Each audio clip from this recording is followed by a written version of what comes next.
اسمها يا أنت أبكوت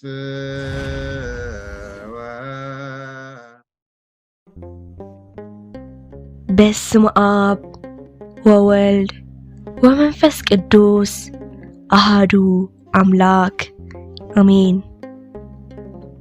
برهانات عالم قدوس بيتروس وقدوس باولوس عمت حمل حمشته بعلى قدوسان هارات قدوس بيتروسن قدوس باولوسن يذكر أبزنا لهم مدبنا بحصر زبالة تاريخنا يزم قدوسان بمسرع قريبنا لنا. قدوس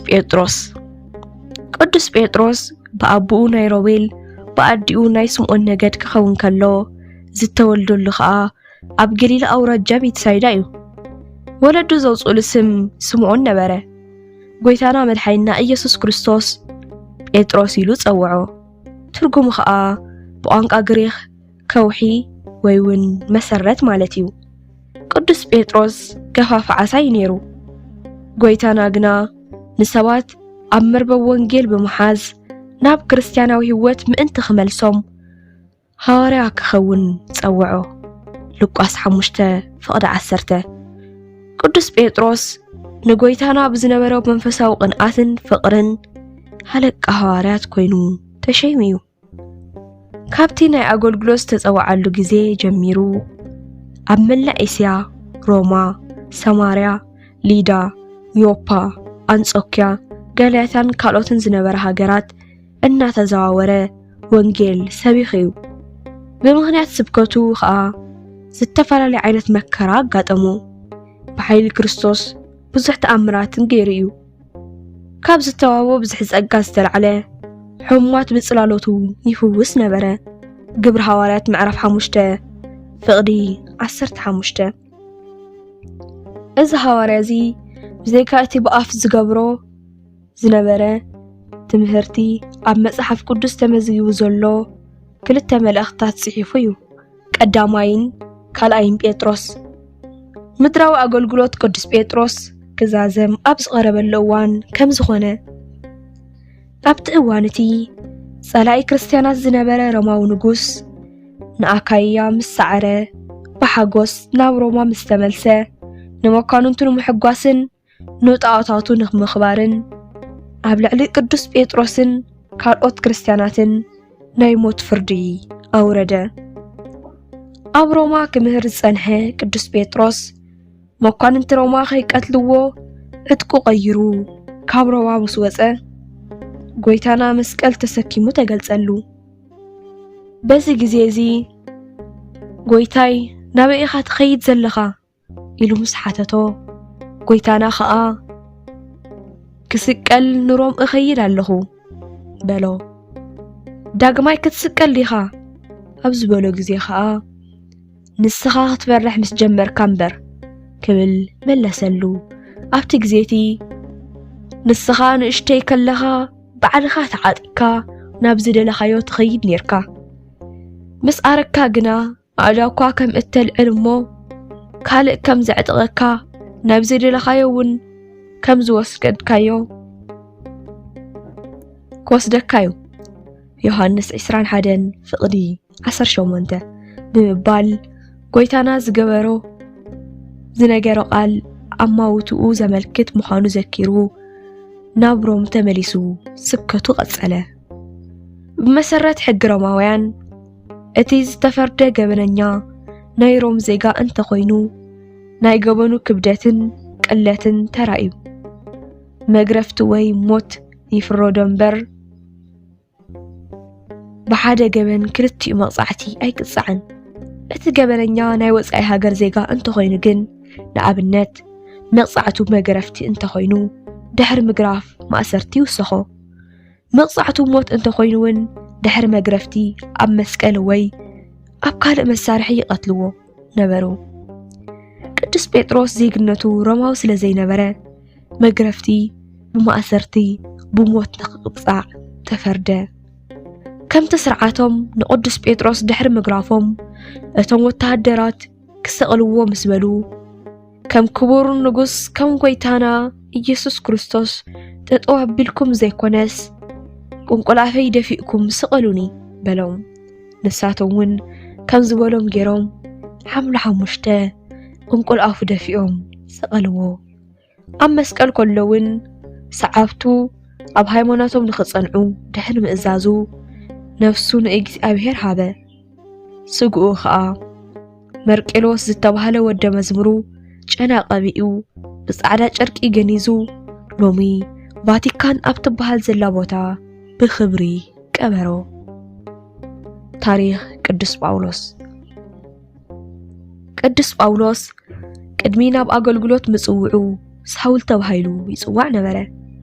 ካብ ናይ ኦሪት ምሁር ካብ ገማልያል ሕጊ ኦሪትን መጽሓፍቲ ነቢያትን ተማሂሩ እዩ